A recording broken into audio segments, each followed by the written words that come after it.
Welcome to the NAPE YouTube sites for this school year. Primary practitioners are experiencing a trend. In fact, we all know what that trend is. It started with the national curriculum in 1988, followed shortly afterwards by box ticking SATs, followed by Ofsted inspections. The writing framework is yet another, as Pink Floyd would put it, another brick in the wall. As far as this primary framework document is concerned, I will start the ball rolling by examining a few glaring omissions which ignore children's physical and cognitive needs, or indeed their involvement in their learning, even though motivation is mentioned 27 times. More about this later.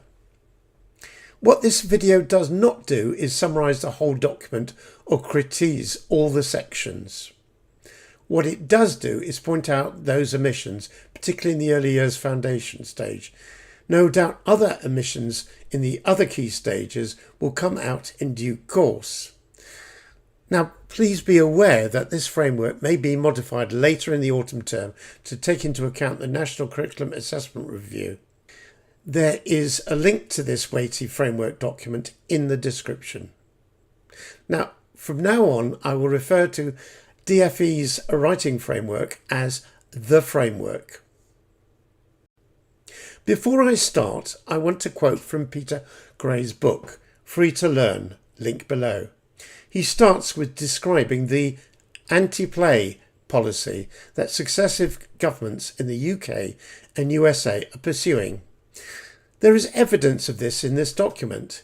He says that related to this is an increasing focus on children's performance, which can be measured, and a decreasing concern for true learning. What does he mean by true learning? He defines that as children's incorporation of ideas and information into lasting ways of understanding and responding to the world around them. Different, of course, from what he calls superficial knowledge, acquired for the purpose of solely passing a test and is forgotten shortly after. Please keep that in the back of your mind as you read the document or watch this video. Thank you. During this video, I will draw on NAPE Schiller lecture given by Charlotte Hacking this year on teaching reading and writing. Video link below. This will help to provide a greater context of teaching writing in the primary classroom and how research provides insights in that effective teaching.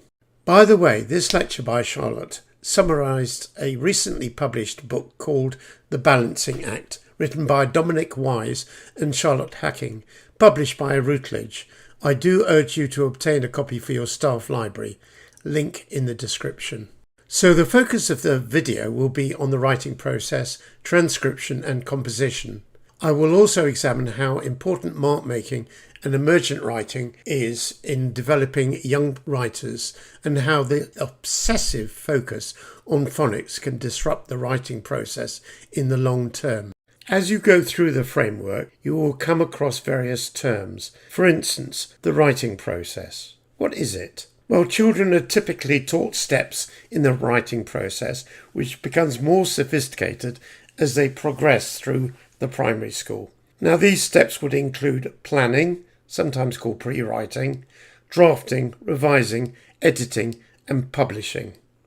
Transcription refers to the mechanical process of converting spoken language into written form, encompassing skills like handwriting and spelling.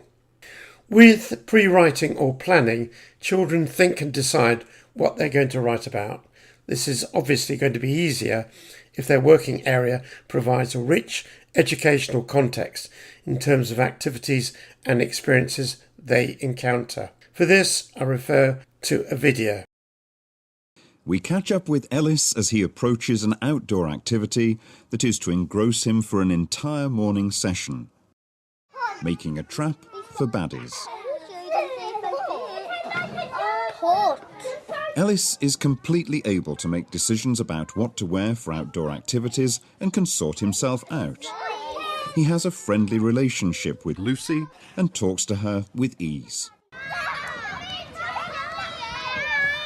How many? 9.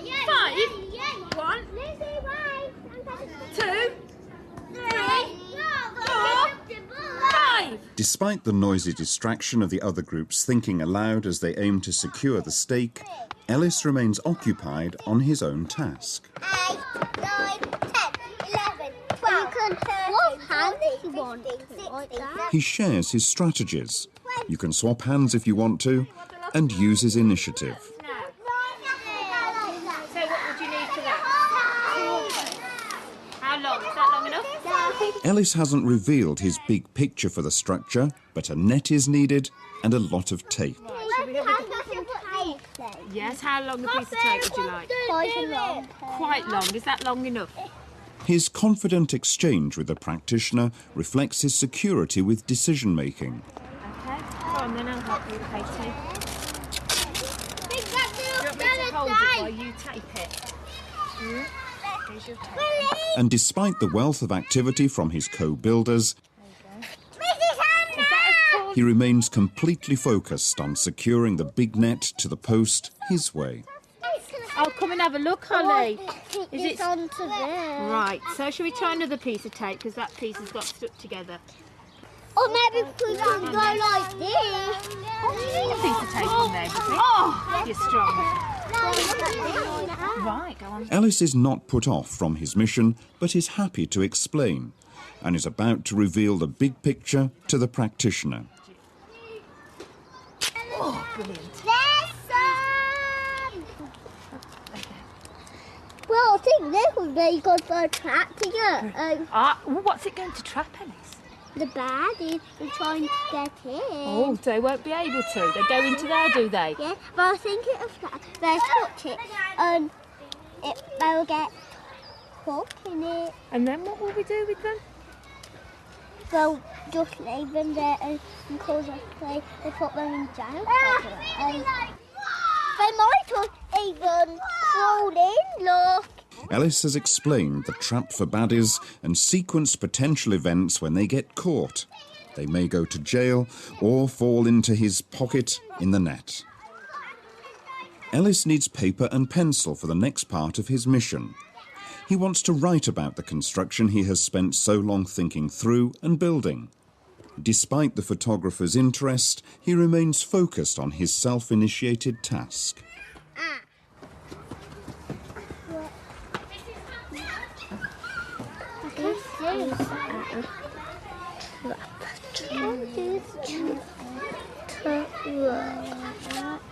He is more interested in trying to write, saying the words out loud as he formulates a sentence.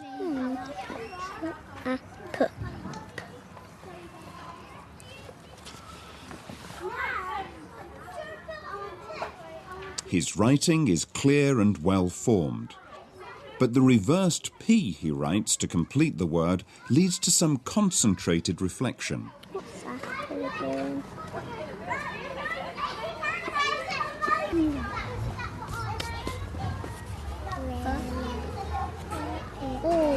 He is able to identify the sounds in the words he wants to write and blends them to read.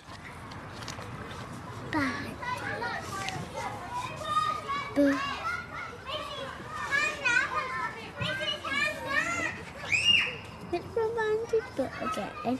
Keep forgetting. But if I'm writing bad. Oh yeah, it's down in that way. Ellis has a positive picture of people around him with no embarrassment about asking for advice. I'm doing baddies now. And that's don't know baddies. Yeah, but The exchange reveals his knowledge of sounds and names of letters. for baddies. Ellis, why don't you when you finish your writing, why don't you get on here and try and put it back on there? Yeah. The children's initiative to place the sign is evident again. Writing baddies is proving a challenge. Baddies might even be a tricky one, mightn't it? But he's going to persevere.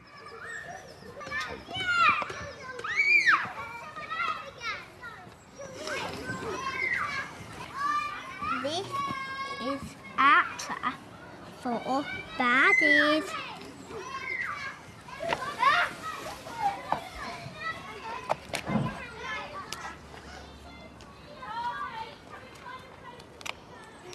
He has had a respectable stab at spelling baddies and seems to have made the link to his at the end of the word, which sounds so similar. A self-possessed little man who taps into all the expertise around him so he can achieve what he has set himself. He does not give up easily, even when it's tricky, and writes independently for a purpose about things that stir his emotional engagement. Now that the writing process has been defined, let's look into a little bit more detail. Emergent writing is the early stages of writing. Emergent writing refers to the early stages of writing development in young children, where they begin to understand that written marks can convey meaning. It encompasses scribbling, drawing, letter-like forms, and invented spellings, all of which are crucial steps towards conventional writing.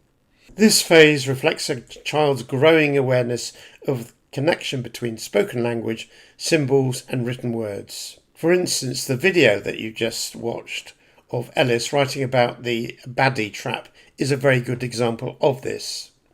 Although the writing framework acknowledges the function of emergent writing, in one sentence that follows, it dismisses it.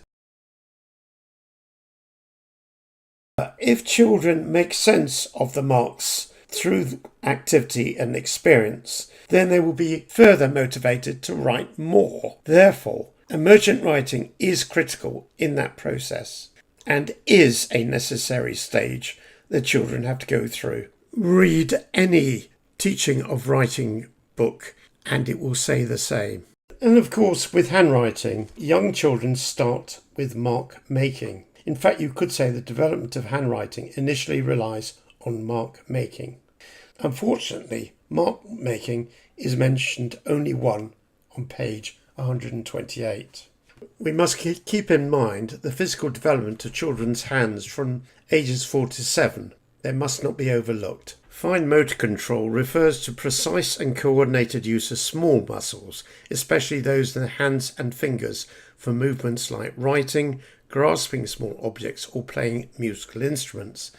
It involves the complex interaction of muscles, joints, and nerves, and is essential for many daily tasks and specialised activities. So physical development has a crucial part to play. Mark making really helps to develop fine motor control. Why does the framework insist that children in reception should be taught handwriting at such an early age? Surely children must first be provided at school with the various fine motor activities such as mark making, cutting, and weaving. Young children's physical development cannot be ignored. Rather than this blanket approach for all children to be taught handwriting. Using those early physical skills, children can then embark on emergent writing as previously shown in the video. Emergent writing is both deeply personal, meaningful to that child, and provides that deep knowledge that Peter Gray talks about. Is this why emergent writing is downplayed in the framework, so that handwriting takes its place? I think we are all agreed that the writing process does rely on the teaching of reading, but how the reading is taught is crucial. Despite government dictates, learning to read combines both look and say and phonics. Look and say is reliant on visual memory, so associating the shape of letters to a word, whereas phonics emphasises the sounds of letters and how they combine to form words. One actually helps the other, particularly when tackling unfamiliar words. In the Schiller lecture, Charlotte Hacking quotes Nick Gibbs' assertion that this obsession with phonics actually works. Charlotte produces data to the contrary. And of course this is a dangerous statement because it can put barriers in the way of visual learning, and it could be said barriers against the creativity of the child. However, I do not intend to enter the debate on phonics teaching. That's for another time. Therefore, children may sound out letters to form words to write, and then may use visual memory to check both the letter shape and so word as they write. Later on, as children are more proficient, read what they've written and judge if it says what they mean, even write some more as a result. In the cyclic process, older children would reread, rewrite what they have written as new ideas occur to them, until they have said everything they want to. Teacher intervention at this stage can be very powerful. Editing and proofreading is part of the process above, as these young writers become more confident in their writing. I apologise for skating over this rather large document, but I hope I have conveyed my disquiet of some of the anti-play activities that this framework promotes. Yes, there are some useful but very structured suggestions on how to organise writing within a school's curriculum. But I cannot help wondering whether in the children's lifetime, such as the teaching of writing through dictation and handwriting lessons, this will all be quickly overtaken by technology and artificial intelligence.